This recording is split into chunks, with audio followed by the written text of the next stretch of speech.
आज करते चॉकलेट मखाना. तर त्यासाठी 100 ग्रॅम मखाने घेतलेत आणि छान असे 1 चमचा तूप घालून खरपूस भाजून घेतलेत. आधी ते अगदी चिवट असतात, पण आपण भाजल्यानंतर ना ते असे फुटतात पटकन. तर इतके झाले की मग गॅस बंद करायचा आणि काढून घ्यायचे. 2 चमचे तीळ भाजून घ्यायचे. तीळ भाजून घेतले की काढून घ्यायचे.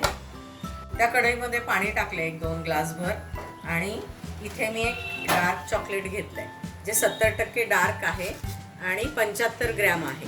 आता हे क्रश करून घ्यायचं. आता हे चॉकलेट आपल्याला बारीक कट करून घ्यायचंय. एका काचेच्या बाउलमध्ये मी हे ठेवतीये. आता हे सतत ढवळून घ्यायचं आणि मेल्ट करून घ्यायचं. आता याला डबल बॉईल करून घ्यायचे आपल्याला. हे छान पातळ झाले बघा. आता डबल बॉईल केलं आपण. आता गॅस बंद करायचा. आता हे सगळं मखानांना लावून घेऊया आपण. आता याच्यावरती हे थोडेसे स्प्रिंकल करून घेऊया आपण. तीळ घालून आपण मिक्स केलंय. आता थोडी साखर घालूया. थोडं हे कडवट असतं ना, म्हणून थोडी पिठी साखर घालूया.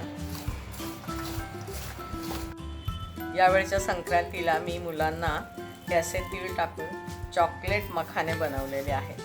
तुम्ही पण नक्की आपल्या मुलांसाठी ट्राय करा. खूप छान आहे.